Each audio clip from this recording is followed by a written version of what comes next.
our story's hero, Rent, holds a piggy bank in his hands as he focuses on dispersing his power. You see, the gift granted to him by God is not a skill that allows him to use a sword, magic, or healing. Right now, while the rest of his teammates fight for their lives, they call out to him as Rent finally unleashes his skill, magical power lending. With that, what seems to be glowing bills disperse from his piggy bank and attach themselves to his teammates' bodies. As soon as it did, they felt an instant power-up.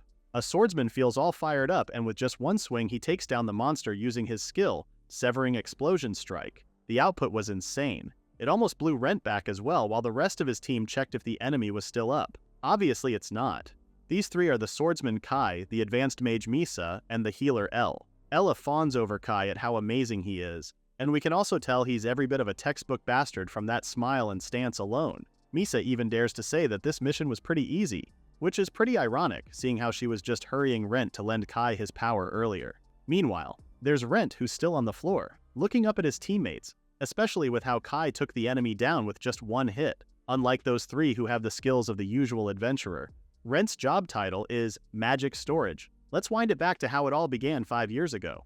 In Alto Village, where they all came from, Kai was the first to brag among the others that he was gifted by God with swordsman. He happily shows off his job title just as the other kids hype him up. It's still a D-ranked adventurer class, but who cares? Kai always knew he was destined to become an adventurer. One of the kids, Goro, felt a little jealous since he was gifted as a blacksmith. That doesn't sound too bad in Kai's opinion, though it's pretty obvious he's mocking Goro. Still, Kai vows to take over the world with Goro's weapons, even though the latter pretty much wants to go on an adventure. Then there's Rent, who sits quietly, patiently waiting for his turn. You see, in their world, when a person turns 15, they undergo the rite of adulthood, where God grants them a gift. Little Rent hopes that he will also be gifted with a skill to allow him to go on an adventure. Suddenly, Misa appears and tells him that his name was called, so our guy hurries over to the cathedral. Just walking down the church aisle with the clergy on the pews just shows how solemn this rite is. Rent can't help but compare how it's way too different from the usual church. At the altar, Father waits for Rent, holding a leather patch in his hand. The older man hands the leather patch to our guy, instructing him to pray in the center of the altar's light as he does so. Rent did as instructed because, according to Father, our would-be hero will receive a revelation from God shortly. Moments later, Rent emerges from the building with Misa, Kai, and the rest of the kids, eager to know what his skill is. Rent shyly shows off his leather patch, saying the priest was shocked that Rent received an S-rank gift. Upon hearing that, Kai's smile dropped while Misa grew curious. Kai didn't want to believe him, so he snatched Rent's leather patch from his hands to check if our guy was telling the truth. What the heck did he mean by an S-rank gift? The other kids also began to crowd around them, eager to see what was happening.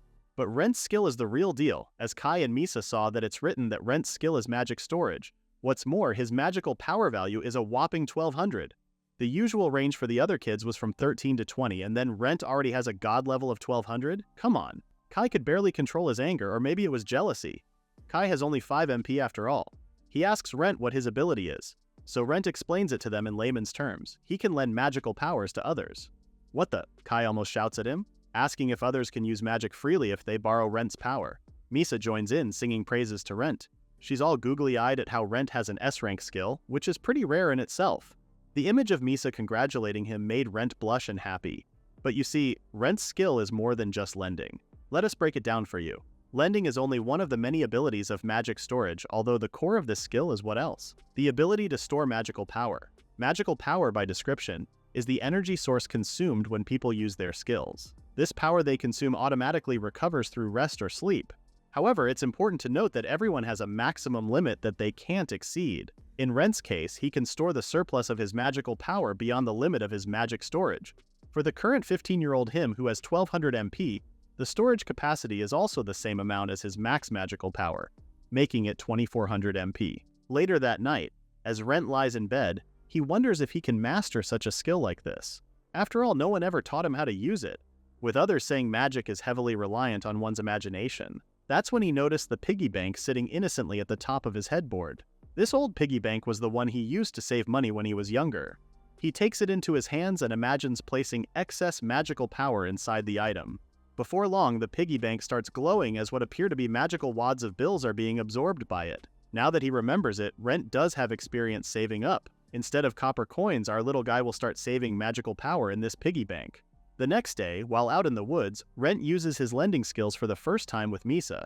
She instantly feels the power coursing through her body, while Rent explains that for her to return it, she needs to tap the piggy bank and imagine herself depositing magical energy into it. Misa did as he instructed, and it worked. Just then, Kai takes the piggy bank into his hands, scoffing at how ridiculous it is. Rent, the ever-patient one, explains that it's a piggy bank, and it's also the best shape he can imagine for his magical storage. Just then, Misa asks Rent if he wants to go on an adventure with them. Both Misa and Kai are rank D, but they're already planning to register their party at the City Guild tomorrow. As for the fourth member, well, they'll just find that someone later on. Rent couldn't believe it. Is it really okay for someone like him to join them? This kid seems to have forgotten that he surpasses them big time, but whatever, do it for the plot, I guess. Suddenly, Kai's attitude changed drastically, getting all touchy with Rent since the latter granted them practically unlimited magical power. Not unlimited, it's 2400 MP to be precise, BT. Plus, Rent reminds them that they need to return their power once they borrow it, which Kai agrees to far too quickly. Besides, Misa remembers what Rent always said back then. Didn't he want to live a life full of excitement every day? Rent nods his head in agreement, so with that he asks if they have a party name in mind.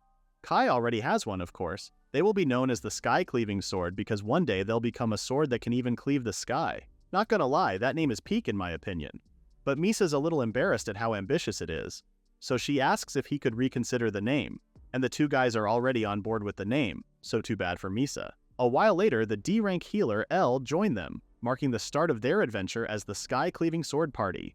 It's already a given that their party ranked up at an impressive speed.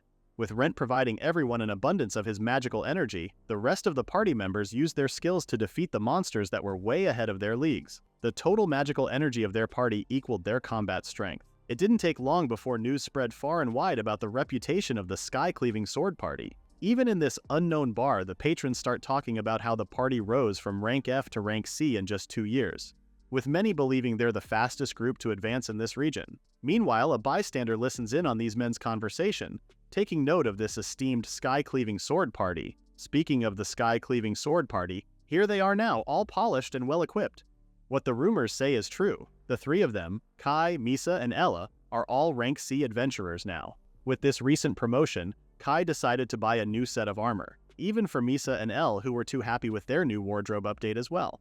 Then there's Rent at the back saying his clothes are still the same. Take note, our guy has still been wearing starter equipment for the last 2 years. Kai counters that he's fine just the way he is, and it's not like Rent fights on the front lines anyway. Despite having an S-rank skill, Rent falls short at being an adventurer since he's still rank E. As if to rub salt into his injury, Ellie tells our boy that he needs to wash his clothes because he's starting to stink, with Kai laughing along. The nerve of these two. As the three of them walked confidently ahead, Rent stayed walking behind them, with his head low. Compared to them, he's the lowest when it comes to growth and progress because of his skill. Magic power lending is based on one core rule. When you lend your power, you must reclaim it later. In his case, well, everyone take a guess, Rent couldn't reclaim his powers as we're about to see right now. Rent calls out to them from behind, reminding them of the power he graciously lent them. What he got instead were glares from both Misa and Kai. Easily intimidated by the two, Rent tells them to drop it. Now he can't say the things he used to say anymore. Back when they were equals, he could speak freely. How ironic, he can't even say they're equals anymore. The three of them walked further away from Rent, increasing the gap between them. As our guy realized that as people grow older, their perspective and their thoughts change too. Fast forward to now, their party is in the middle of a battle. Elle uses her body enhancement skill on both Misa and Kai. A giant goblin attacks Misa with a giant hammer, but the latter evades. She counterattacks the monster with her flame cyclone, which almost blows the monster back. Then Kai steps in, gritting his teeth as he unleashes his Void Strike to deliver the finishing blow. An instant kill. Three of them look down on their fallen enemy, with Elle happily claiming that this lineup is a guaranteed win. Misa comments that the boss monster was flimsier than she expected. Right now, the three of them are all advanced in their respective titles, and oh yeah, they're all rank B with MPs hitting the 4-digit mark. Then, there's poor Rent at the back, happily clapping over his teammate's victory. But rather than acknowledge our guy, the trio just walk past him so they can head back to the guild and submit a quest report. They were already thinking of what to do next, but Rent cast one last glance and noticed a treasure chest among the rubble. This is where he made one of the biggest mistakes in his life. Rent calls out to the others, saying there's actually a treasure chest inside. Of course, the others were quick to do a U-turn for it. Now, for Rent, well, if it's any consolation, they always say rejection is redirection. Later that night, rain poured heavily, and at the inn where the Skycleaving Sword Party was staying, the three of them broke the news to Rent. Our guy couldn't believe what he heard. Huh? Did he hear that right? Kai snobbishly tells him not to make him repeat himself, but he does so anyway. For their party to reach greater heights, the three of them decided to add a new adventurer to their team, thus reforming the Skycleaving sword's second version, and this time without Rent in it. Kai flat out tells him that they're kicking him out. Rent's on the verge of a breakdown because, what do you mean he's out? Is he not worth staying on this team, and why so sudden like this? That's when the three of them showed off their matching bracelets. Wait, Rent knows those bracelets? Those were found in the treasure chest he spotted earlier. Kai fills him in, saying they took the magic items at the shop for appraisal, and the shopkeeper couldn't believe they found such rare items. According to the shopkeeper, the bracelet restores the wearer's magical power, and it recovers up to 1,000 units of magic power per day. Since they already have 3 of those, Kai says their total is more than the amount of magic power Rent lends them. Misa adds that they want magic power, and they don't care where it comes from. Rent tries to buy his way back into the party, saying if that were the case, then with the items and his skill, their party could surpass 5,000 magic points. So it's practically unlimited magic power, right? Instead of answering, Kai gets up, with Rent's pleas still being heard in the background. Is that so? Well, they ought to test it out then. Suddenly, Kai grabs Rent by the neck and lifts him in midair, choking him deliberately, as he tells the latter to break free from his grip. Naturally, poor Ranky Rent can barely breathe and can't even put up a fight, as Kai resents him for daring to talk back, given how Rent can only use magic. Poor Rent is literally fighting for his life, gasping for air as he cries and chokes on Kai's grips. Meanwhile, the latter relishes this desperate look of Rent's before finally letting him go. Rent falls on his butt. Meanwhile, Ella laughs at him and Misa mocks him for being so weak and pathetic. Our guy is in a daze, still trying to catch his breath when Misa glares at him for that stupid look on his face. Does he really think their group will take pity on him? For what it's worth, Misa also agrees with what Kai said. By this time, Rent has heard enough. He bolts straight to the door with Ella happily bidding their deadweight goodbye. Finally, they got rid of him. Kai couldn't be any happier, and Misa too. She says they should have ditched Rent ages ago, causing Elle to laugh again. They're so cruel, especially since the two came from the same town as Rent. Outside, Rent finally slows to a walk as he stands under the pouring rain. He can still remember how Kai choked him while the two girls looked on. Our guy clenches his fist in frustration, remembering how he couldn't do a thing at that moment. This gift that was granted to him, this magic storage, was even ranked S and one of a kind, which amazed everyone. Despite all of this, Rent remained at the back, silently lending his party mates his magic power. Rent throws the piggy bank in frustration, muttering about how he never even wanted this gift in the first place. But then again, those 3 bastards dared to call him useless? And they even kicked him out for that very same reason? If that was the case, at the very least, all the magic power Rent lent them, he wants it all back. Every last drop!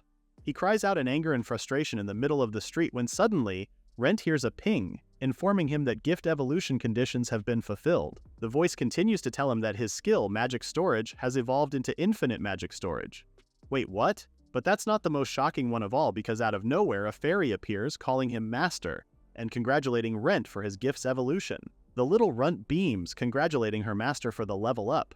Rent can only stare as this tiny being rambles on about how she's been wanting to meet him for the longest time. She finally turns to him full-on drama queen, as she can't believe it took Rent 5 years since the coming-of-age ceremony to rank up his skill. Wait, could this tiny being be a gift fairy? She beams, saying Rent is correct. Now that he remembers it, the priest did tell Rent back then that there exists a fairy who supports those with a unique gift. He just didn't imagine that it would turn out to be real. The gift fairy suddenly became polite, bowing her head as she introduced herself as MP the Magical Planner. She flashes him a smile, and seeing her like that, even our guy finds her cute. Anyway, she's more concerned about why Rent's getup is like that. What the heck is up with that miserable outfit? She pulls an abacus out of nowhere and starts calculating the value of his clothes, starting with the iron vest, then the tattered cloth and pants, and those outrageous sandals. His whole fit amounts to a mere 116 gold. If he's looking like that, MP tells him that no one would take him seriously then. She starts scolding him, saying that if he was going to lend people magical power, then he needs to look the part. Rent can only take what she throws at him, seeing it's the first time he has had to deal with someone this small with a strong personality. But anyway, Rent's more interested in what she said earlier, evolution. Now that he mentions it, MP suggests he confirm it with his own eyes using his parchment. Rent takes it out as she suggested, while MP continues that once the gift evolves, the information on the parchment automatically updates. True enough, the name of his gift has changed. It has become Infinite Magic Storage. This makes sense because he remembers Kai and the others also had their gifts evolve back then during battles. But hey, what is that? It says on the paper that his rank is SSS. Is that higher than an S rank?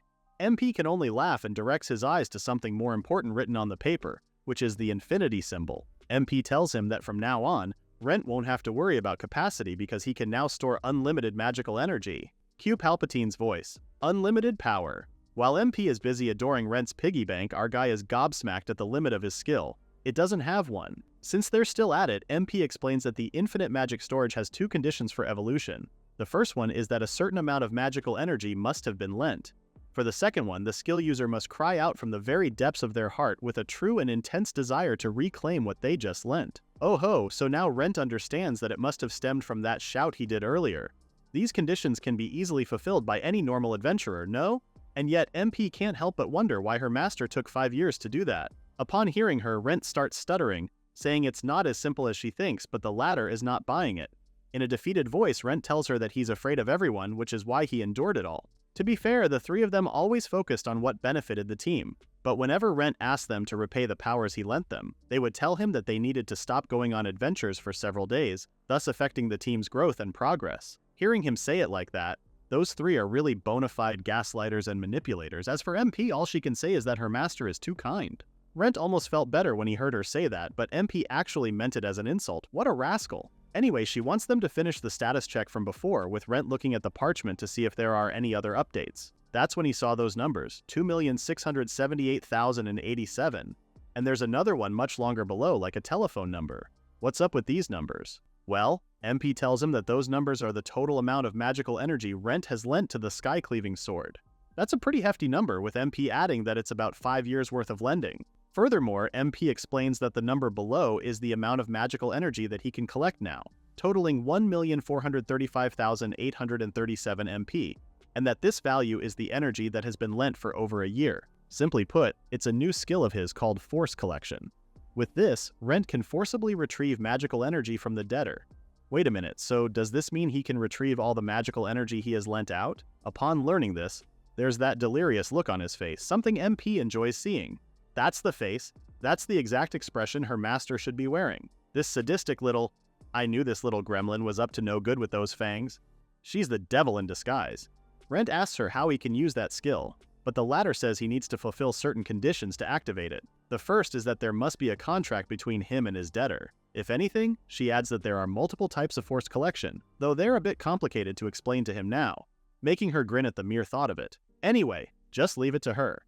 It's Rent's first time, so MP volunteers to handle everything, Rent agreed. Two caught up in their conversation, and he didn't notice the two passers-by who were staring at him weirdly. They were all staring at Rent because what's up with him? Why is he talking to himself? Apparently, the other guys can't see MP, but they really believe that Rent is loco. So it's best to ignore and leave him be. The next day, the sun is shining brightly, a similar disposition shared by the now 3 members of the Sky-Cleaving Sword Party as they emerge at the inn. Kai was excited, saying they should head straight to the guild to look for a new member when he stopped mid-sentence. Rent stands before them, blocking their path. Kai asks if the latter just got back, and Elle was quick to remind our guy that he's been cut. Compared to her, at least Kai was more solemn, reiterating that there's no place for Rent in their party anymore. Misa, on the other hand, throws a small wrapped-up bag at Rent's feet. It's his personal belongings. She tells him that the innkeeper was nice enough to gather Rent's stuff for him, even though she explicitly told him that they could just throw it away. Suddenly, Rent shows them his parchment stating that the trio owes him 2,678,087 MP. This is the amount of magical energy he lent to the Sky-Cleaving Sword until now. They can only at him, while Rent asks if they have any intention to pay him back. At the mention of that, it's like the three of them forgot they've been borrowing Rent's magical powers all this time. Rent was right to call them out for their crap, reminding them that they all knew what they were getting into from the get-go, that they have only been borrowing his magic all this time, so naturally the day would come that they needed to repay him. Rent finally makes his stand, saying his gift is not just some bracelet-shaped tool. Well, it's safe to say he struck a nerve because suddenly Kai has his hands on his collar again. Is this the tone of someone who's asking people for something? Because Kai sure as heck doesn't like it. All while Rent freezes up again. Unknown to Kai, MP's just right there, floating above our guy's shoulder. Kai looks Rent straight in the eye, ordering him to lift his head while Misa and Ella giggle in the background. But Rent knows what will happen if he does that. So instead he got on his knees and bowed so low his forehead almost touched the ground. Rent begs them to pay back the power he lent them, even if it's just little by little. Instead of complying, Kai stomps the back of his head continuously, shouting at Rent not to come near them ever again, while the two girls enjoy his power tripping. Rent didn't even manage to say another word as Kai turned his back on the ladder. If anything, he nonchalantly calls out to Rent that he'll pay him back when Rent succeeds in life. As they continued to walk away, Rent kept his head low to the ground, grabbing the dirt out of frustration. In the background, MP's voice rings loud and clear as the identities of the debtors have been ingrained in her eyes, thus completing the mandatory contract. With that, she tells Rent that he can activate the skill any time now. Rent gets up and clutches his piggy bank, instantly activating forced collection, and a sigil appears on his piggy bank's nose. Now then, for those three, they couldn't believe collectors are actually real. Elle admits that she got a bit scared back there, but after what they did to him, Kai's pretty confident that Rent wouldn't dare to come near them again. Misa is even worse, saying she hoped Kai could have gone harder on Rent, making the two exchange grins at their equally sick and sadistic minds. Unknown to them, magical power bills flew out of their bodies, and for some strange reason, Misa feels a little off. Kai noticed and asked if something was wrong, but she brushed it off. He teased her if she felt as if Rent was watching them from somewhere, laughing it off, while Misa replied that he shouldn't joke about creepy stuff like that. Unknown to her, an unfamiliar mark appeared on the nape of her neck as they continued to walk along. MP hangs her head and apologizes to her master. Currently, they're at the pub, with Rent asking why she's being so polite all of a sudden. MP admits it's because of that guy named Kai from earlier. She feels that he's better qualified to use Rent's magical power, with how forceful and sadistic he was. Some comments you ought to keep to yourself, including that one, because Rent was ready to throw hands at MP when he heard that. Of course, the fairy tries to play it off, saying it's what she unintentionally thought. She tells him that it's just a joke, but jokes are half meant, right? The next day, Rent gets the shock of his life as wads of magic power suddenly come flying straight into his piggy bank. Unlike him, MP looks pleased. That little ruckus he did caught the attention of the barmaid as she stood staring at Rent.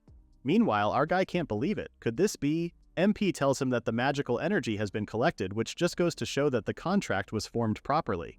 She leans to the piggy bank, explaining that from now on, the collection will happen periodically and in line with the magic regeneration of his scumbag ex-teammates. Rent checks his parchment to verify what she's saying, and sure enough, it's true.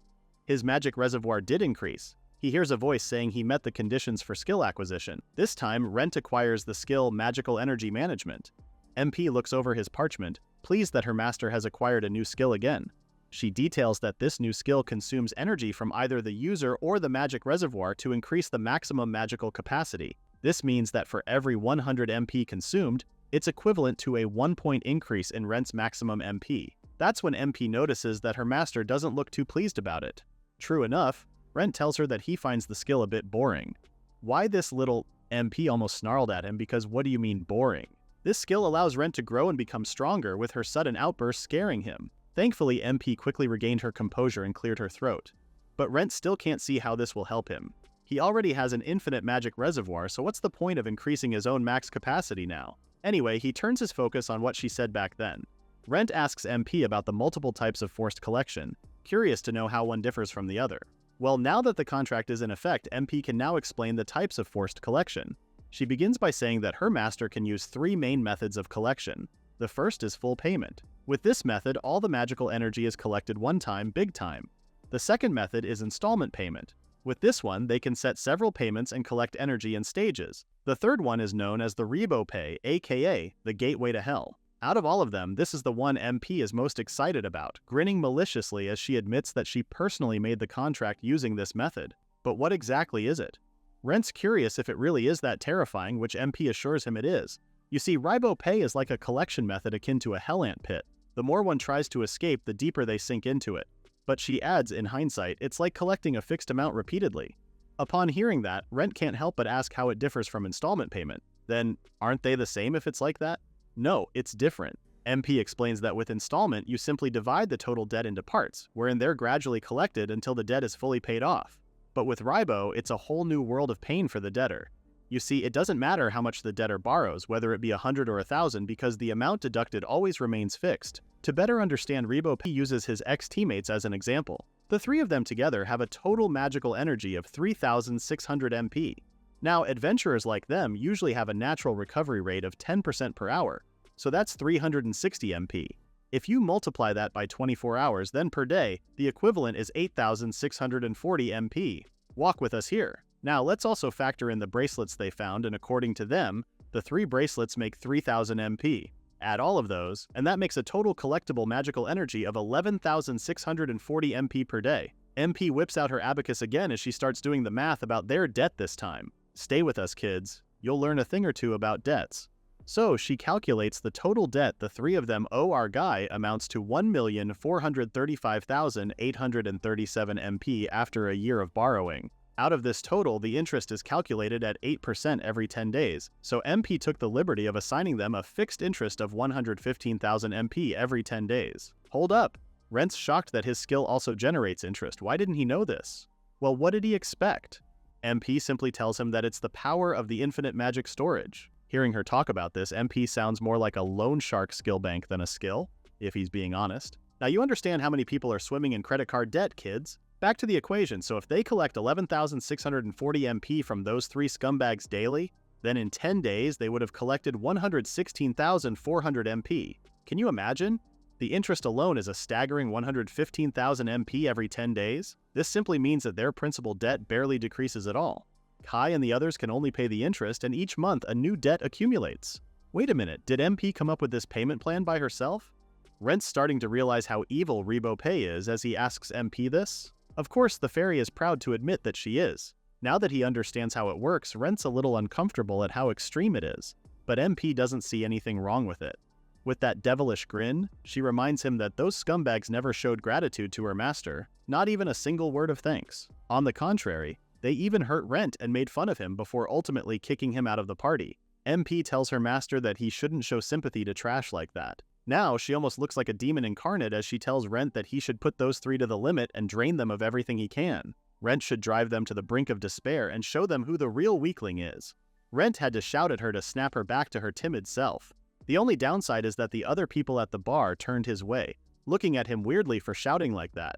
Rent tells her that she's starting to scare him, but in her defense, MP says she's only expressing what might be in his heart. Emphasis on the keyword might. He counters that he never thought of any of those, so MP questions if he's sure. That made Rent pause and lower his head because deep down he knew she was right. Anyway, if he's that bothered by it, MP says he can change the contract terms later if he wants to. And if by a miracle those three come back humbly begging for forgiveness, then Rent can reconsider by then. And that's a big if. Seeing the change in his expression, she comments on how kind-hearted her master is. But she's not really sure if you can consider that being kind since it's borderline naive. If she's being blunt, MP even considers that a sign of weakness. Speaking of those three, they're currently at the guild, holding an audition for their fourth member. One applicant is a thief, but they don't really need that. Then there's also a witch who uses black magic. But seeing her looks alone, it looks like the three would be running a home for the aged if they let her in. Finally, Kai has had enough. He tells everyone to get out. Today's interviews are over. Despite having so many adventurers applying for a spot, none of them seem reliable as per the trio's standards. None of them is worthy to join the Skycleaving sword. That's when Misa shows them a somewhat useful candidate. A sniper. Kai checks the guy's profile, and after seeing it, it reminds him of a certain guy. Speaking of, Kai teases Misa about her thing for Rent, but the mere mention of it appalls her. She hates guys like him who are weak and indecisive. With a hint of blush on her cheeks, she looks at the guy and says her type is someone confident and dependable. The latter was quick to pick up when suddenly Ella intervenes and tells Misa that Kai is hers. Wait, just what did she mean when she said, "He's mine"? Seeing two girls fight over him got Kai in a good mood, and that's when he noticed it. He tells Misa that there's something like a bruise on her neck, and Elle notices that Kai has one too. They check Ella and she also has it. Everyone does. The three of them now can't sit still with this unknown bruise because as far as Kai remembers, no one cast a spell like this on them. Misa decides to check her parchment for clues to see if she missed something, and boy did she miss a lot. Misa now stares at her parchment and sees that her magical energy is 0. It's all gone. Back to Rent and MP's side, some energy wads come flying through the window and straight back to Rent's piggy bank. This time, our guy's no longer shocked about it as he checks the current updates on his parchment. According to the paper, his energy reservoir is filling up again. Haha, MP is obviously pleased. By now those three must be panicking because of what's happening. Rent says that if they find out that it's all because of his skill, then he's sure those three would hunt him to the ends of the earth. That thought alone makes our guy pale. MP can only sigh in exasperation. Her master really is afraid of those three scumbags, huh? But at that opportune moment, she tells him that he should use that to flip the table on them. How will he do that, given how he doesn't have enough power as he is right now? That's where he's wrong. MP reminds him that he has already started acquiring skills, doesn't he? This is why he should start using his new skill, magical energy management, so he can start growing little by little from now on. Rent was speechless and sat staring at his piggy bank.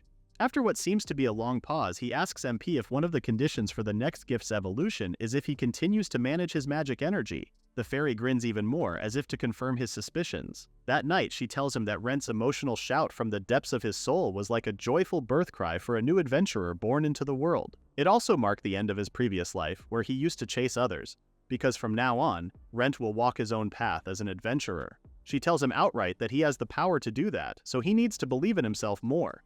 And if he ever comes across trouble, MP promises that she'll be right there with him, supporting Rent with everything she has. Our guy can't help but get a little teary-eyed when he hears this, so he just thanked the fairy from the bottom of his heart. Now then, what to do next? MP holds up his parchment, telling him they could take on quests like monster hunting and maybe even level up too, thanks to Rent's magical energy management skill. That sounds good to him, and he knows the perfect place to start. Rent says there's an artificial space created by an ancient mage on the outskirts of the city of Melva. It's practically a sealed zone that functions like a synthetic garden. There are numerous challenges and training opportunities available there. He remembers back when they first formed the Skycleaving sword. The four of them hold up and train there a lot. MP asks where it's located, and he replies that it's a little far from where they are. In fact, even with a fast horse carriage, it might take them about 2 weeks to reach the place. That's perfect. MP starts fiddling with her abacus again, saying even if those scumbags try to chase after them, it will give both Rent and MP enough time to get away and form a plan. With that, she tells him they should get going pronto. She wears that devilish grin again, saying 3 weeks will be enough for Rent to gain the strength and power to crush those 3 scumbags. Meanwhile, the trio is currently caught up trying to figure out and get rid of those marks on their necks. There's a carriage waiting for more people to board it, and inside we already have Rent, who's sitting and using his skill, Magic Operation. Now then, let's see his parchment updates. He consumed 1000 MP to raise his current maximum MP by 10 points. The last time he was at 1210 MP, right? Now he has 1220 MP. A voice pings and tells him that he fulfilled the conditions, announcing that his magic recovery is now doubled. He happily looks at his now 20% recovery rate. A normal adventurer usually has 10%, which makes him appreciate how his gift really is special. MMP suggests that since they've got a long journey ahead, they should use it wisely. Just then, the barker announces that their carriage bound for Melva will depart soon, giving one last courtesy call for passengers before they leave. On the other hand, the trio is at a curses shop, where their unknown mark is currently being assessed by an old man. He flips through the books and can't seem to find which curse this is. If anything, he tells Misa that one part is written in ancient script, muttering as he wonders what the stake symbolizes. Misa could only frown because did that mean this old man still didn't know what it was? He's been working in this field for the past 80 years, but he never thought he'd encounter magical inscriptions that he couldn't decipher. Kai grabs the older man by the scruff of his neck, angry that the latter is zoning out and being swept away by his emotions. He's being paid to do this, for Pete's sake. Well, that knocked some sense into the older guy. Later that day, the now trio Skycleaving sword takes on a mission underground. They fought as usual, with Kai slashing their enemies and Misa using her magic to blow them away. During the fight, one of the monsters managed to injure Kai, but it's just a small scratch on his cheek. Weird considering he's a B rank now, right? Even he's aware of this, saying he could usually take these kinds of enemies without a scratch. At least it's not all that bad according to Misa anyway. If she just chugs one of those recovery potions, then her magic will return. Take note, a single magic recovery potion costs 10,000 gold. Speaking of potions, Kai asks her how many she has right now, and Misa says she's got 50 bottles with her. So that means they spent 500,000 for those potions alone. Kai comments that from now on, they will have to rely on their savings from their previous profits. The ultimate solution for them is to find a way to break the curse quickly, with Kai annoyed at how troublesome it has become. He turns to Ella, asking her to heal him, but Elle says she can't because she doesn't have MP. This just angered Kai, shoving a potion bottle in her face and saying she should drink the potion to recover her magic quickly. Unfortunately for them, Elle is a brat and refuses to drink the potion simply because it's bitter. This just made Kai angrier, telling her to stop acting like a child. Without her MP, she's useless. And with that, Elle starts bawling her eyes out, so now Kai feels a little bad. He walks away cursing while Misa tries to stop him. If anything, it's Elle's fault for not recharging her magic. That's when Ella yells aloud to give back her magic. Both Misa and Kai turn to her just as the image of Rent flashes in Misa's mind. Wait, could it be that the one who cast this curse upon them is actually Rent? Speaking of Rent, our guy has it pretty easy chilling on the carriage. He notices MP has been staring at the window all this time, and it's because the fairy enjoys it. She asks what that volcano over there is, and Rent says it's Mount Grimo. According to rumors, a dragon lives at the top, making MP even more enamored by it. Seeing her like this is a bit surprising for a guy because he always thought MP already knew everything there is to know about the world. Anyway, it's been 6 days since they left the city. So far, Rent continues to use his magical energy to increase his maximum limit. He now has a whopping 4,709 MP, which is a magical amount on par with the great archmages. Plus, that's not all. He also learned a new skill during their journal called Magic Management. This allows him to freely use the magical power stored in the magic storage without the need to fulfill any conditions, or even to borrow it. So far, he still doesn't understand when he'll need it, but MP told her back then that he'll understand its true power later. Since he's got nothing else to do, Rent keeps on using his skill while the carriage gently rocks. He's pretty excited to know just how far he has come. Just then, the voice from before informs him that he has used a total of 350,000 through the magic operation skill. Condition fulfilled. Now his magic operation is leveled up. But wait, there's more. He now has a new skill.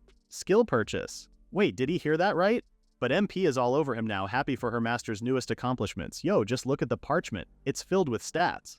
MP suggests that he can just scroll through it, leaving Rent a little confused. So she has to do the motion with her fingers. She tells him to slide his finger from the bottom of the paper upward. So the parchment is like an iPad? Rent did as she suggested, and what the heck? There's a crap ton of unbelievable skills in here. Hey, this is what MP was talking about when she told him that her master's skill has multiple potentials.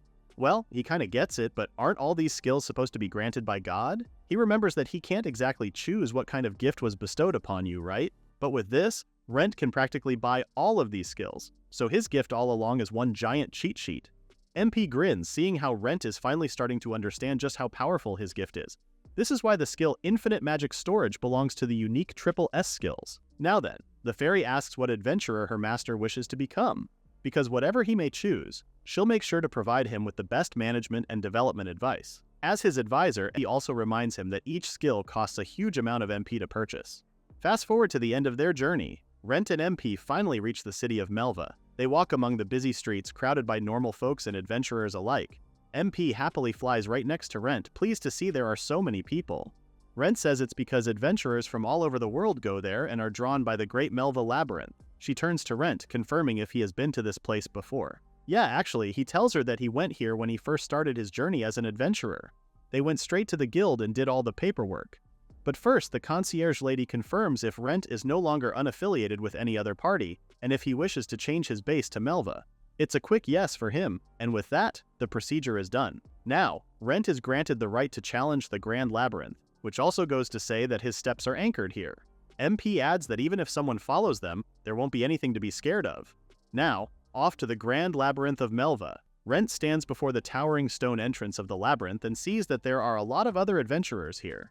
Rent and MP take a moment to admire the view, with the latter wondering to herself what lies beyond the entrance. With that, the two of them step to the other side. As soon as Rent's foot entered the other side, what greeted them was a vast plain field. Well, true to its name, this level is the first floor called Vast Plains. It's recommended for adventurers who are rank is confused. When did they step outside? So Rent had to explain to her that this is what the Grand Labyrinth of Melva is. They say the place was built using ancient magic by a wizard from past ages, but in all honesty, no one really knows the truth about it. Just then, rustling noises were heard a few feet away from Rent and MP. They turned to see two ugly mutated rats, flying Mimito rats. These monsters are the epitome of small but terrible since they're pretty vicious and they love human flesh.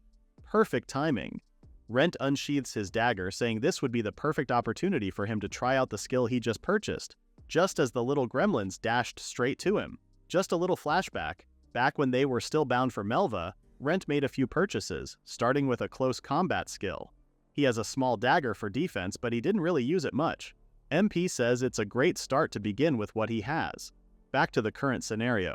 Rent cuts down the first Mimito rat that reached him before using his other new skill, Dagger Technique, which he purchased for 5,000 MP. He easily cuts down those 3 rats, just as he remembers a while back how MP suggested he should buy the skill Ranged Attack. Rent told her back then that he wanted a skill where he could cast a spell quickly and easily just by raising his hand, and she just got the skill for him. Rent turns to the Mimito rat, who sprang up from behind him and raised his hand to unleash Fireball.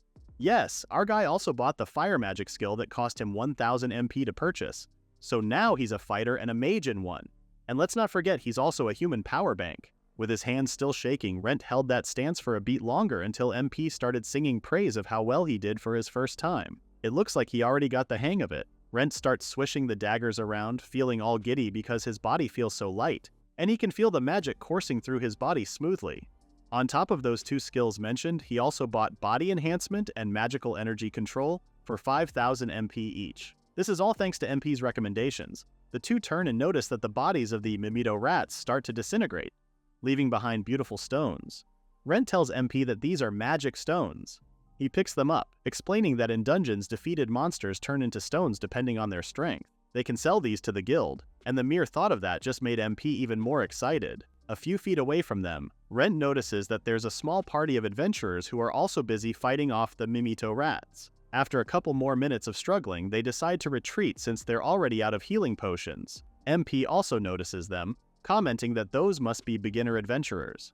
Seeing them like that reminds Rent of how he used to be, standing at the back of the party and providing magic for others. Suddenly, those very same Mimito rats turn their attention to him, and in a heartbeat he lunges straight to Rent. MP panics a little seeing these little demonized rats focus on them, but Rent is calm. He quickly draws his dagger and takes them down. He's different now, and as he cuts down one enemy monster after another, he can't help how fast his heart is racing. He has never experienced this before. After a while, Rent took down all of the Mimito rats and rested at a nearby boulder. He heals his scratched knee using his what else? Healing magic skill he purchased for 5,000 MP. Now he's a healer too? Our guy's literally a one-man party at this point. Given how well Rent did on this floor, MP says they should be ready to enter the next floor. But Rent's not in any hurry to do so. He wants to stay here in the vast plains a little longer so he can test out this power more. MP only smiles back and comments on how her master seems to be enjoying himself today. At the back of a wagon, two kids sit together side by side, and these two are actually Rent and Misa back when they were younger. Rent turns to her while munching on his apple, surprised that she remembered his dream of going on a great adventure. Of course she did. She touches Rent's hand and says it's because she was always thinking about him. This is why when she decided to become an adventurer, she had already made up her mind to go with him and brave it together. But it turns out Rent is completely useless, huh? Gone is the sweet Misa, with her face painted with disdain at our hero. Rent woke up with a start, panting in the dark room. So it was just a dream, huh? Beside him, he sleeps soundly with a smile. Come morning, they return to the Labyrinth. Since Rent already practiced as hard as he could on the first floor today, they're exploring the Grand Goblin Forest, which is the second floor of the Great Melva Labyrinth. Rent wanders around, amazed at how dense it is, but make no mistake, he's not wandering aimlessly. He uses his aura detection skill to pinpoint the location of his enemies. Judging by the results, it looks like there's a horde of goblins ahead of them, and further ahead he believes it's the goblin colony. For the record, goblins aren't strong individually, but when they work in a group, that's where the real danger comes. Rent is concerned with how to face them all in one go, but MP's not too worried. She's even more excited because finally she can show her master the true value of that skill. Soon enough, they spot a pair of goblins walking not far from them.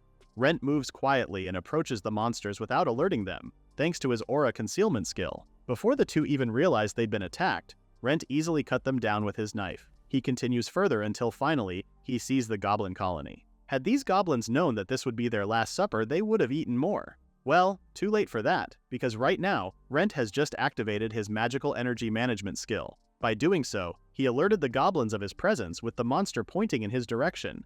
Magical energy floats in the air before bursting into flames as Rent attacks them with Fireball. Against such an attack, the goblins were incinerated in one go. Yes, Rent can actually cast magic simultaneously now. Flashback to earlier, MP explains that consuming magical energy takes a heavy toll on one's body. She asks him if he can sprint at full speed, and of course Rent says he can't. He'd be out of breath in no time. The same principle applies to magic, wherein casting spells back-to-back with zero recovery time is deemed impossible, but not with magical energy management. With this skill, MP says he can just coat his body in external magical energy, then release it directly as magic. Thanks to that, he can use the same spells consecutively, or fire several of them at the same time. Back to the present. Rent stares at the destruction he laid waste to the goblin colony. He finally goes down to check if they succeeded when suddenly an angry giant goblin appears. It's the goblin leader. Too bad for this guy because Rent was ready. Rent quickly fried him up, even before he could take on a fighting stance. Bro was torched. Now they know they really succeeded. MP gives a celebratory cheer seeing how her master wiped out an entire goblin colony by himself. Well, he didn't do it by himself. Rent turns to MP saying it's because he had her by his side. MP feels happy to hear those words from him, and with that she pumps her fist high in the air. If they can keep this up, they'll break through this labyrinth in no time at all. and they can also get their hands on a lot of magic stones. Speaking of magic stones, Rent heads to the guild right after taking down the colony, and would you look at that?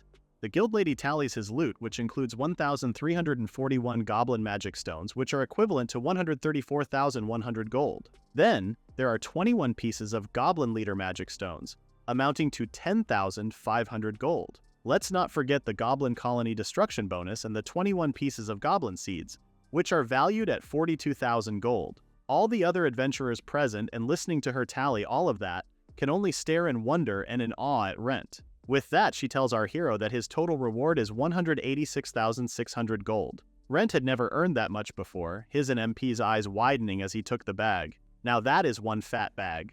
The two of them celebrated their big win for the day, and it's safe to say that MP is enjoying her calamari a lot. It's her first time eating something that has the scent of the sea and is drenched in rich soy sauce. Rent chuckles at her expression, but yeah, today really is a good day because he also got promoted from Adventurer rank E to rank D. It's also guaranteed that he'll become much stronger with his new skills in tow. He balls his fist because now, even if those bastards come after him, he can fight and defend himself. Be that as it may, MP reminds him that their location is exposed since they have already changed base. Soon, those three notice that force acquisition is placed on them, and it's only a matter of time before they go after him. Since it's come to that, MP suggests they gather an additional 150,000 MP points. She points to a certain skill on Rent's parchment, saying that if they can obtain the skill with that amount, then they won't feel his ex-party mates anymore. Rent checks his own parchment, commenting that they have a long way to go, but MP's not too worried. They'll get there in no time at all. After having her fill of calamari, she puts her hands together to give thanks. So Rent asks her if there's anything else she'd like to eat. Oh? She perked up upon hearing that, asking him if she could really request such. Rent smiles, saying he wants to thank her for always being by his side and taking care of him. MP grins, then tells him that next time she also wants MP. After all, magical energy is the tastiest feast for a fairy like her. Oh, is that so? She could have just said so earlier, but MP had to tell her master that it's not what he's thinking. Besides, everything has been prioritized to boost his abilities. Well, it doesn't matter to the slow-witted Rent as he asks her how much she needs. MP is already expecting it, eyes shining as she asks if he's really going to give her some. If that's the case, she tells him that 100 MP may be a great start. Rent grabs his good old piggy bank, wondering if he should use magic energy transfer to give it to her. But to his shock, MP already has her eyes closed and lips puckered up to him. Nani the heck! She tells him to give it to her directly because when it's mouth to mouth, the magic goes deeper into her body and she feels more pleasure. Well, how could he say no to that? Rent also puckers up as the two share a kiss. MP collapses in his hands as Rent asks how it was. MP is still on cloud 9 as she tells him that it was absolutely wonderful. But wait a minute, now that he thinks about it, was that Rent's first kiss? Cut to the next scene. There's a wagon passing through the forest, and on board it are Misa, Rent, and a sleeping Kai. Misa tells Rent how amazing he is for having a unique S-rank gift. She always knew that he was destined to become an adventurer, and hearing her say that reminds Rent of how Kai said something similar. Misa points out that Kai is just a swordsman, which is pretty ordinary, and a D-rank gift isn't exactly rare. She tells him then that they should always stay together, which Rent agrees to immediately, adding that they should do their best to go on adventures together. Misa says that they shouldn't only be doing adventures together, they should be together in everything. Rent flushes when he hears her say that, and he's even more shocked when she asks him if he loves her. Being put on the spot, of course, Rent says that he does. She moves closer to his face, and just when their faces are just inches apart, Misa pushes an apple to his lips. Rent can only cry out her name while Misa laughs at him. In her defense, she decided long ago that these kinds of things only happen after marriages, so who is Rent to disagree with that? Finally, Kai wakes from the back asking what the fuss was all about, as Rent tells him that he should go back to sleep since they're still way away from the city. All of this is just a memory now to Rent. As he sits in bed that night, there are a lot of emotions coursing through his veins: anger, despair, and a sense of loss. Sleeping soundly next to him is MP, and if he hadn't met her, it makes Rent wonder what kind of person he would have become by now. He covers her with a blanket to keep her warm, and while looking at her, he tries to process this feeling. It might not be love in the usual sense, and it might not even be human love at all. But what he does know is that seeing her sleeping peacefully makes his heart feel at ease. A certain comfort washes over him, and he feels a renewed energy. He settles into bed, bidding an already sleeping MP goodnight as he finally feels true happiness. Back at the city guild, the lady there informs them that Rent is currently registered in this city as his base of operations. Kai screams at her face, "It's impossible! They've looked every corner of the city for days and couldn't find him." The girl remains unfazed and doesn't even flinch with Kai intimidating her like that. If anything, he's even more pissed at her. Is this girl mocking them? Misa had to reel him in even though he's still fuming. Back at the inn, Misa checks her parchment and confirms her suspicion. Compared to yesterday, the amount of magic they have borrowed has decreased, so Kai curses again. That bastard Rent really stole their magic. She didn't notice it before because she had been ignoring the borrowed magic data, but something feels off. This piqued Kai's attention, so Misa showed him her parchment, saying that the total magic from their 3 bracelets, plus the normal amount of natural magic they usually recover, didn't add up. According to the paper, the amount of loss doesn't match at all. But wait, what does that mean? Kai asks eagerly, but Misa is just as clueless as he is. But here comes Ella with the biggest concern yet. She keeps whining, asking when they are going to stop relying on potions. This stuff is bitter, expensive, and worst of all, disgusting. They have no choice but to endure it a bit, as Misa explains that if they drink 4 or 5 bottles daily to make up for the lost MP, then their magic won't drop anymore for the rest of the day. Being the brat that she is, Elle starts whining even more. She doesn't want to keep doing this. Can somebody else drink her potion for her? Of course, you can already expect Kai to be annoyed by her childish behavior. But wait a minute, what Elle said just gave Misa an idea. Later that day at the guild, one of the adventurers who applied for a spot at the Skycleaving sword, the old man from before, sits smoking his pipe. As he was about to leave, a scantily clad Misa and Elle approached him. Could this be the beginning of his harem story? Of course, the older man still remembers them. They're 2/3 of the Skycleaving sword, right? Misa beams because Gramps remembers them. Misa and Ella took no time and started pushing themselves against the older man, looking at him with enticing eyes as they explained their woes. They're in big trouble, and they really need Gramps' help right now. You can imagine his shock upon hearing that. Meanwhile, Kai watches this all unfold with his arms crossed across another table. He watches it wordlessly, with brows furrowed. You see, Misa had an idea. If the nature of their curse is to drain a fixed amount of magic energy from the Skycleaving Sword's party, then all they need to do is add someone with a high magic capacity. By doing so, they'll raise the team's total available magic. She spreads out the application forms of the adventurers they interviewed a few days before so they can choose from that roster. Kai and Elle beam, as expected of Misa. By adding another member to their team, it lessens the burden on the 3 of them. That's when Misa spotted the old man's form. To their shock, he packs a staggering 4,200 MP, which brings us back to the current situation. There's only so much an old man can do in the face of temptation, aka Misa's rack. Luckily, the cavalry rode in as a party of adventurers called out to Gramps and thanked him for waiting up. Ellie and Misa are dumbfounded. Then there's the other guy asking who these women are. Gramps makes a feeble excuse, saying they keep following him so he didn't know what to do. Misa kicks up a fuss, surprised to know that all this time, he's been a member of a party. The old man didn't deny that. Moreover, he heard that the Skycleaving sword got hit with a strange curse, and that news has spread all over the guild. With that, he turns his back on Misa and Ella, but not before saying he has no plans on helping people like them. This time, Misa really did make a scene, so Elle had no choice but to calm her down. Kai only clicks his tongue at their failed attempt when he overhears 2 adventurers speaking from the table behind. The older elf guy snickers at the whole fiasco. Meanwhile, his companion comments that the Skycleaving sword got what they deserved by being rejected in front of everyone. She adds that their group always looked down on other adventurers. It's no wonder someone hated them and inflicted a curse on their group. It's a bit of a shame because she admits that she used to love the Skycleaving sword, but the older elf guy points out that their group is done for. Suddenly, Lawiled Kai appears behind their backs, looming over them as he asks just who they were calling done for. So now, both Kai and Misa are busy picking fights with the elderly. Meanwhile, Ella is tasked with the burden of reeling in her party mates. Just then, the concierge lady calls their attention and shares that she has a report about Rent's whereabouts. They crowd over her quickly, asking if they have already located Rent. The guild lady tells them that Rent's base of operations has been recently changed from their city to the city of Melva. Did she say Melva? You mean the city with the Great Labyrinth? Misa wonders when he moved to a place like that, but Kai says it doesn't matter. What matters now is that they'll find him and tear him to pieces.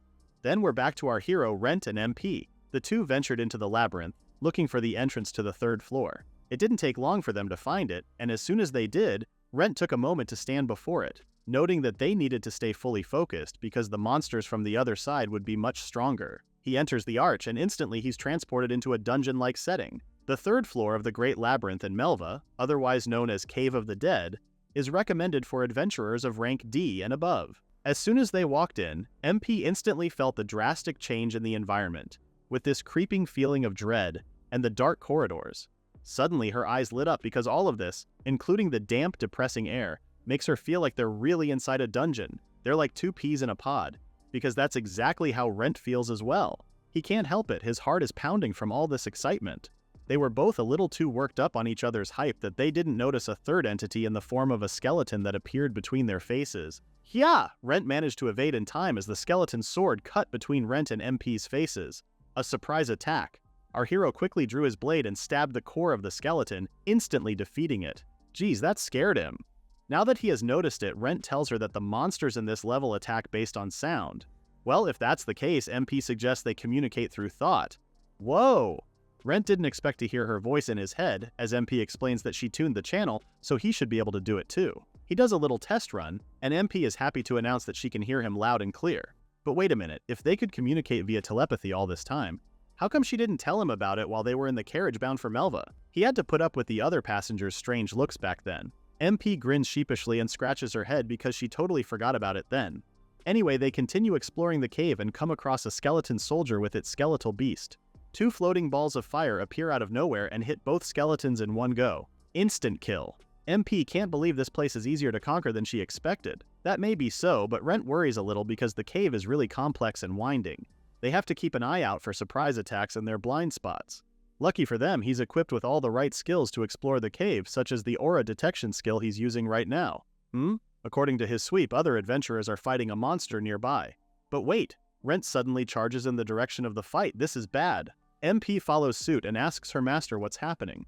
Rent tells her that an irregular has appeared. A what? It's a stronger monster that shouldn't be on this floor. Sometimes monsters from deeper floors accidentally show up on the upper levels and can cause great damage. Rent says an irregular is attacking the adventurers in the next room, so MP had to ask if her master plans to help them. He feels a little shameful and apologetic, but yes, he wants to help.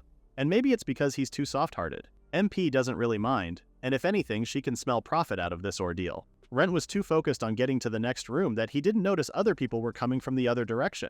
He bumps hard against one of the adventurers, falling on his butt as the other guy screams at him. Because of his kind nature, Rent apologizes quickly while the other adventurer from the group scolds the first guy. This is not the time to pick a fight. The only girl from the trio warns Rent that if he values his life, then he shouldn't go any further. The 3 proceeded to make a run for it, with the girl asking them if they thought they did the right thing.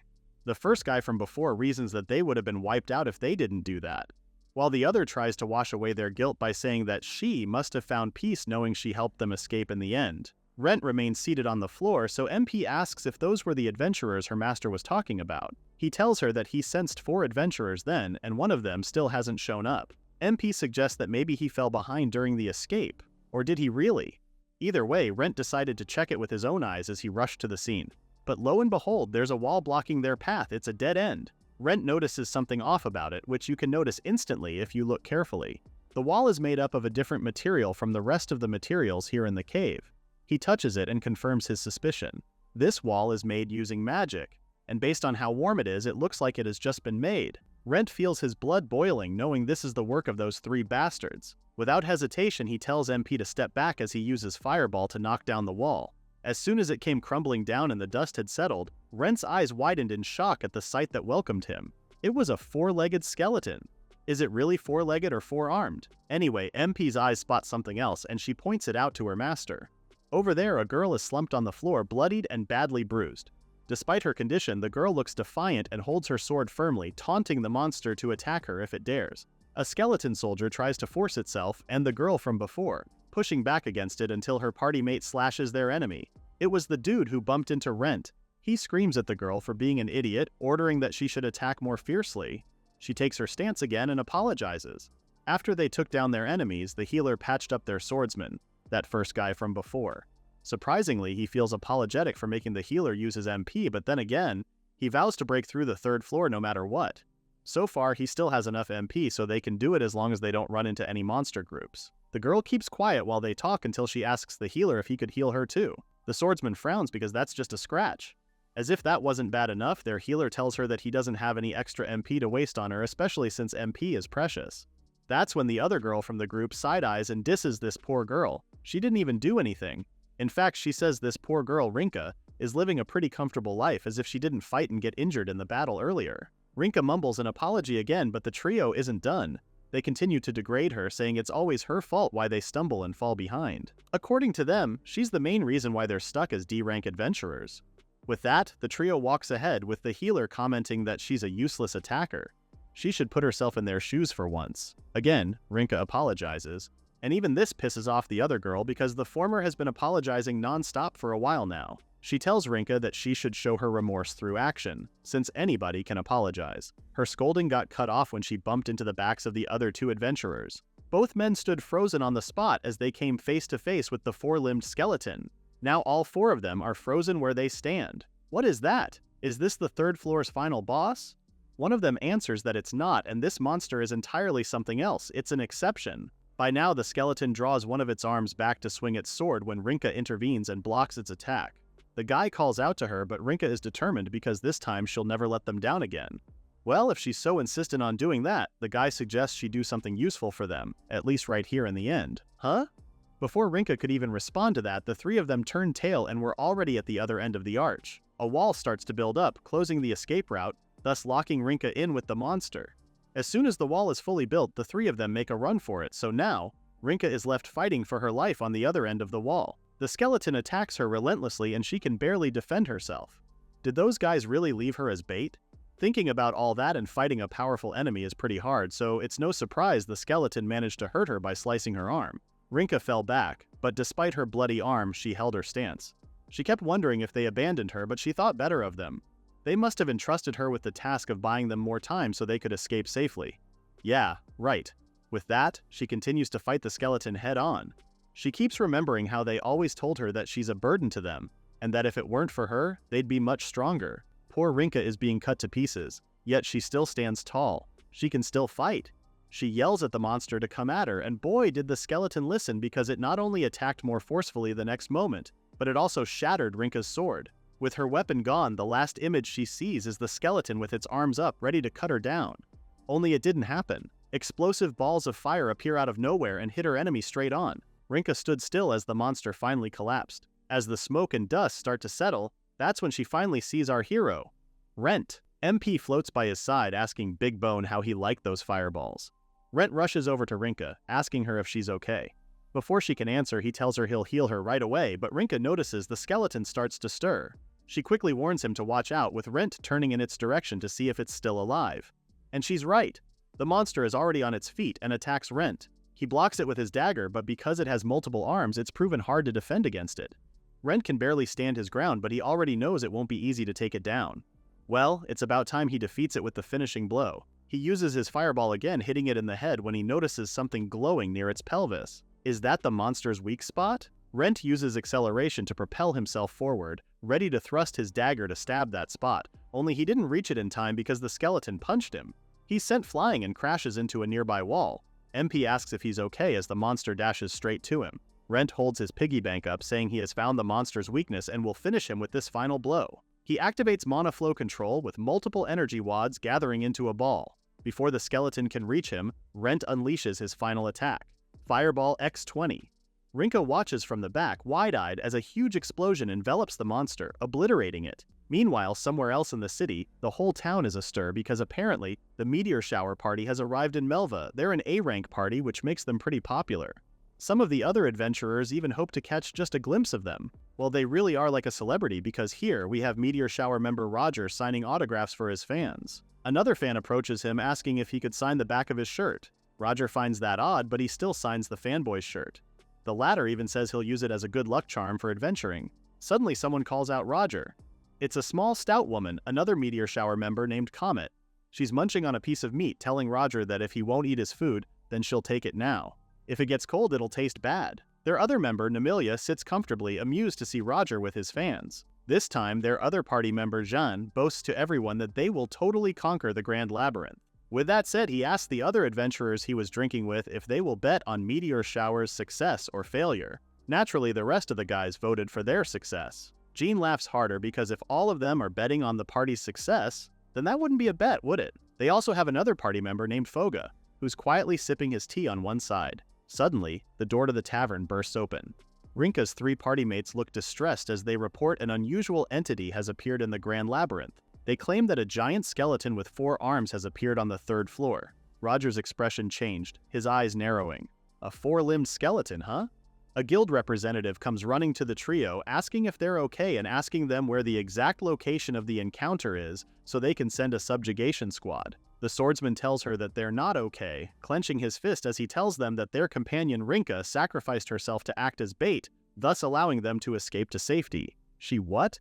The swordsman continues that at this very moment they think she's probably dead. The guild lady instructs the concierge to confirm Rinka's survival, while her party members look forlorn at their already presumed dead attacker. They're already talking about her in the past tense, saying she was a truly amazing person. Everybody else held their breath as they awaited the results of her status check. That's when the concierge shares with them the good news. Miss Rinka is still alive. The guild representative beams at this wonderful news, while the rest of the adventurers suggest they head out and rescue her at once. Unlike everybody else in the tavern, the three adventurers exchanged looks, their eyes fearful and worried. Didn't they manage to lock her up in there real good? Even the guild representative was weirded out. Roger stands from his seat and announces that their party will retrieve Rinka while taking down that exception. The guild representative asks if they're sure, and they couldn't be more excited. Roger says it's been a while since they entered the Grand Labyrinth, so this will be a good warm-up for them. Oh ho! The tavern becomes even more hyped because the prestigious meteor shower will go and retrieve her by themselves. If there's anyone not happy with these, it's obviously the trio, who start to look nervous and pale. Suddenly, a voice drowns out everyone else's as he tells them there's no need for them to go save Rinka. It's our boy Rent. What's more, he says he has already taken down the monster.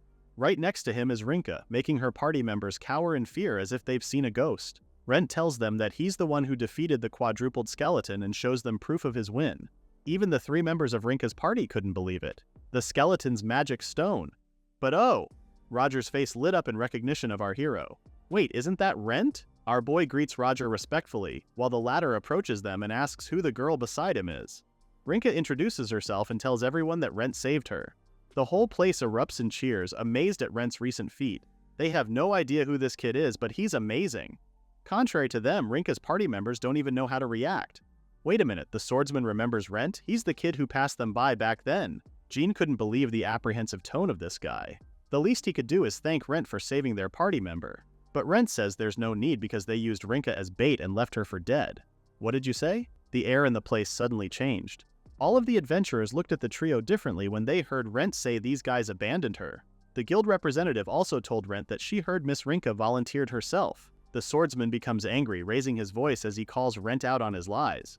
What this kid is saying is pure nonsense. So Rent hands something to the guild representative and sees that it's a stone. She asks our hero what it was, and the latter explains that it's a piece of a wall created with magic. He looks at the trio, telling everybody how these three created a wall using magic and blocked off Rinka's escape route. If the guild can analyze this stone, then they can find out when it was created as well as the identity of the mage who created it. This just puts the trio into a worse light, as the other adventurers look at them with more disdain now. Finally, the swordsman couldn't take it and called out to Rinka. He tries to coax her into covering their butts and to tell everyone that they didn't do anything like that to her. They told her to speak up, but Rinka kept her mouth shut.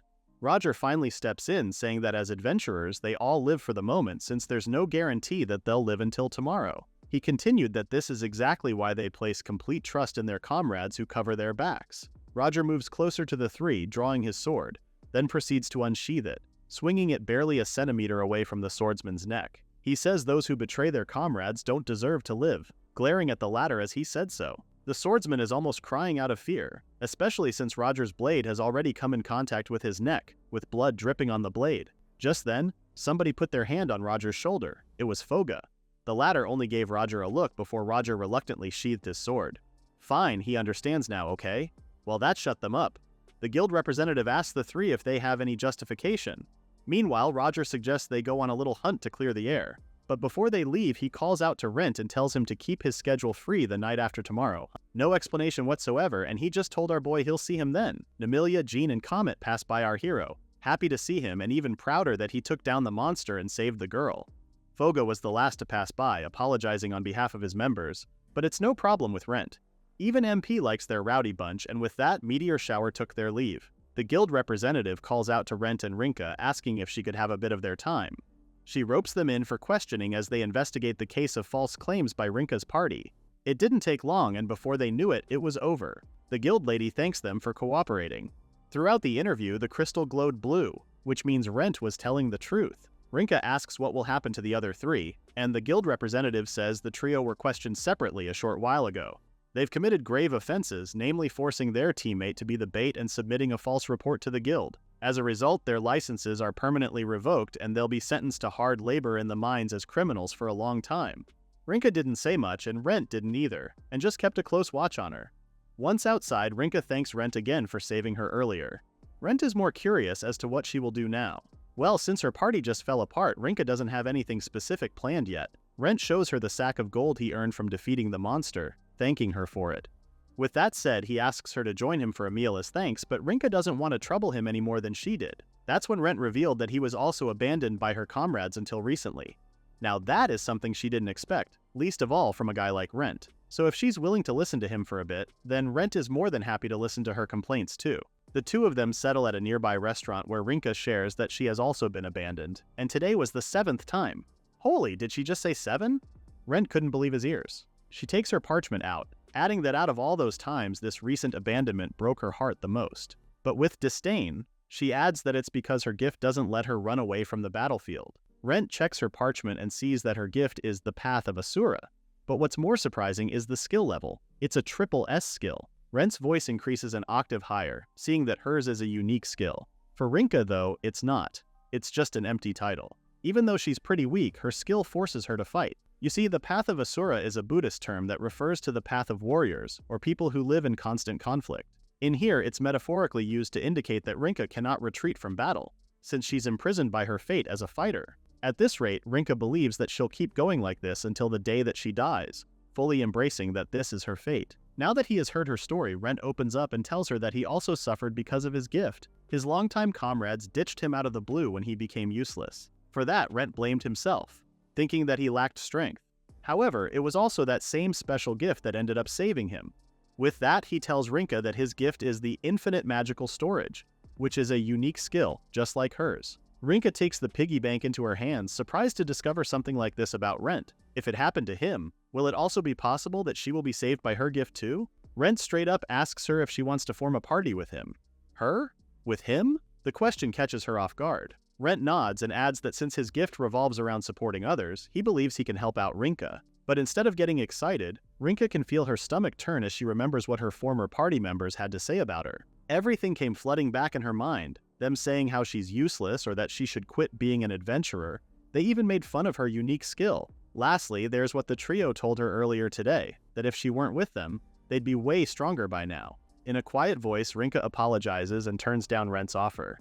She believes that if she joins him, then she'd only be a burden to Rent. From now on, she'll go solo on adventures. Just then, MP pops out and appears grinning in front of Rinka. The latter shrieks at MP's sudden appearance, but the little fairy remains unfazed.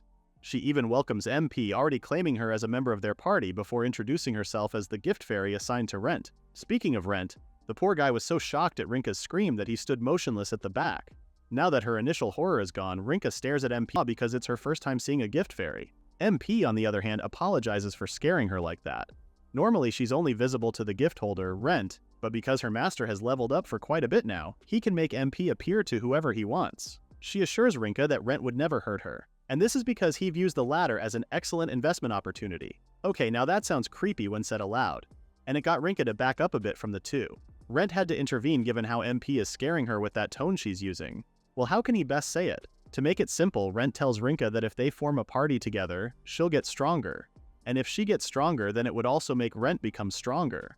It's a mutually beneficial relationship since that encompasses his skill.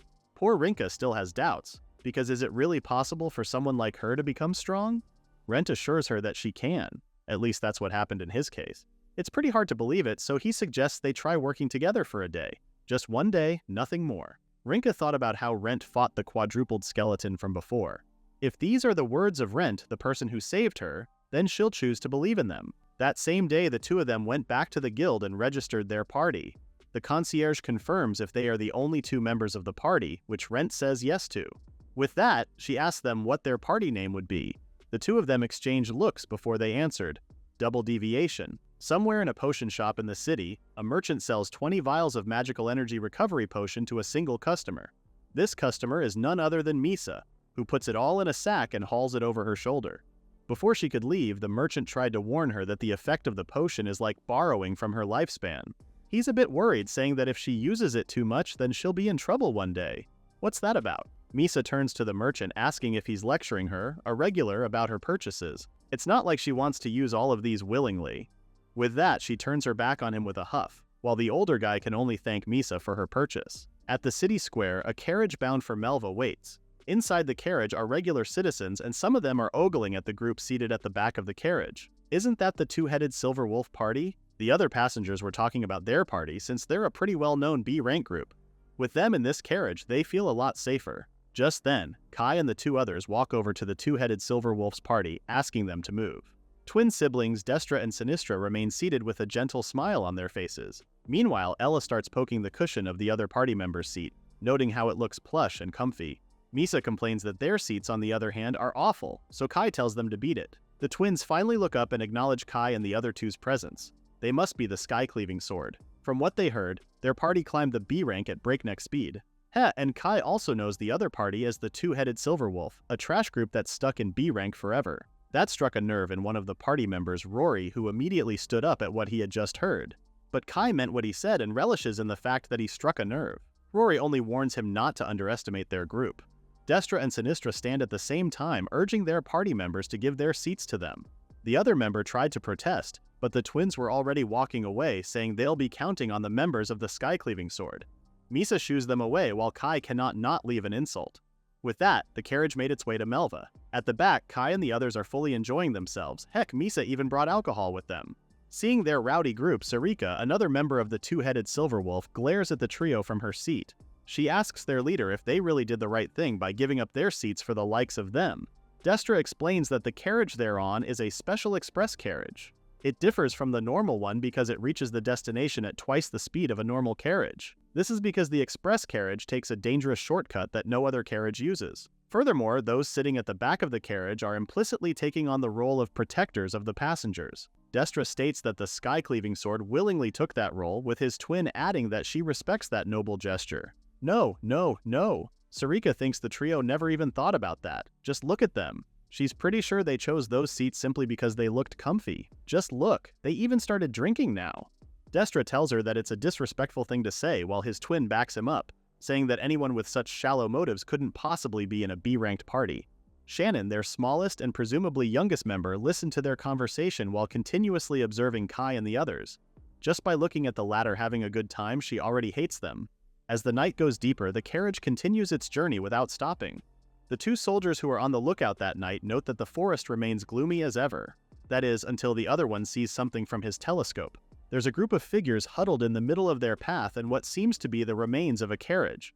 The Sky-Cleaving sword is sound asleep at the back of the carriage when the soldier sounds the alarm. There's a high orc ahead. That woke Kai from his nap. Meanwhile, the twins are already on alert. True enough, 3 giant and bulky high orcs are scavenging what remains of a destroyed carriage. One of them is even holding a decapitated body. Oh no, the soldiers who went down confirm that the transport carriage is destroyed. The other shouts that there are 3 high orcs and asks for reinforcements. The two-headed silver wolf sat up from their seats, eager to assist since it's their job. Rory, seeing how Kai and the others are still half asleep at the back, scolds them for being so out of it. Kai rubs his eyes, still groggy and echoing what Rory said. Destra offers to take care of it, and Sinistra urges Kai to give the orders. They got off the carriage with the Sky-Cleaving sword at the front. Since their enemies are high orcs, this should be an easy win for a B-ranked party like them. Kai assigns the right flank to the two-headed silver wolf, while they'll take the left flank, and the guards are tasked to hold the center.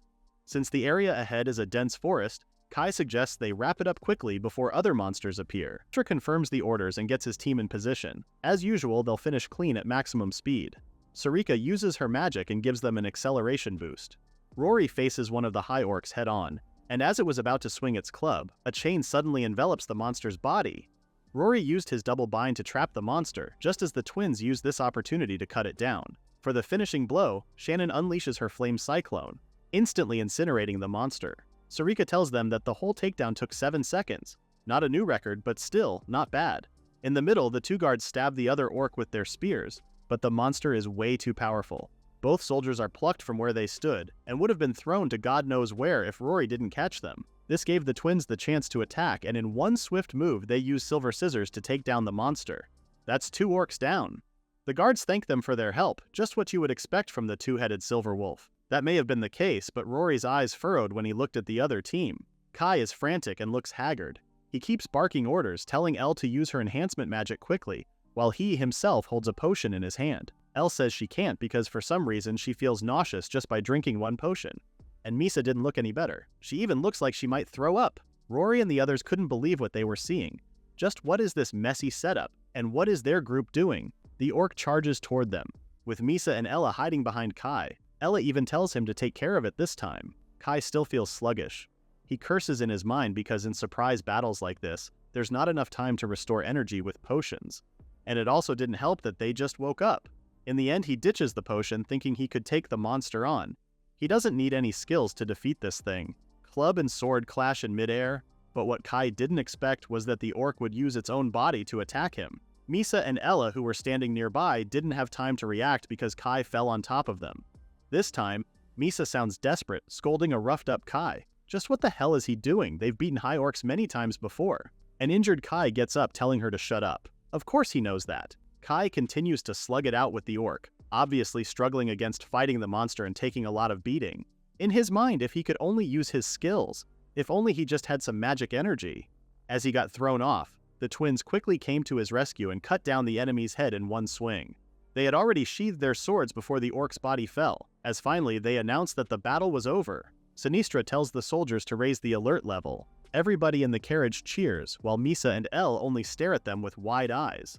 After the fight, the twins apologize to Kai for stepping in from the back. But in their defense, they're only following Kai's order, which is to eliminate them quickly. Despite taking a lot of beatings, Kai remains arrogant as ever. He huffs and disses them because they shouldn't meddle in things that aren't their business. Besides, they don't need the other party's strength. The twins only look down on them, literally and figuratively, as they finally see the sky-cleaving sword. They're pretty disappointed, and that's one of the nicer ways to put it. The twins turn away as they now understand that reputation can't be trusted. Although it's the truth, Kai and the others still don't see it. And he even has the audacity to get offended by it. He wasn't even able to stand fully given the extent of his injuries. Sinistra takes pity on him and tells Sarika to heal them. Naturally, Sarika doesn't want to. It's a waste of her MP. So Sinistra suggests she just do the bare minimum. Even the soldiers feel ashamed at how messy the sky-cleaving sword is. They can't fathom how they're ranked the same as the two-headed silver wolf, given they gave such a disgraceful and disappointing performance. Rory observes quietly from his spot, but judging from what went down tonight, it looks like the rumors are true. As Sarika heals the 3, Rory shares that he heard rumors that the sky-cleaving sword members can't use their skills due to some curse. That may be the case, but the other guard points out that if the sky-cleaving sword truly belongs in the B rank, then shouldn't they be able to fight even without those skills? Sarika finishes healing them and orders them to move it since they need to leave before the other monsters appear. This time, the trio doesn't clap back and obeys wordlessly. The carriage resumes its journey, but this time, the two-headed silver wolf is seated at their original seats at the back. The group enjoys conversing with the other passengers, while Kai and the others are seated on the side.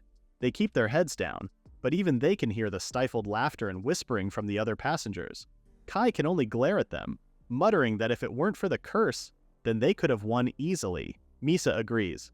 This time she's the fuming one, as she blames it all on that idiot. The 3 of them grit their teeth, channeling a new and intense hatred for Rent. That is the end of the recap at Chapter 10. Please read the pinned comment about the next part.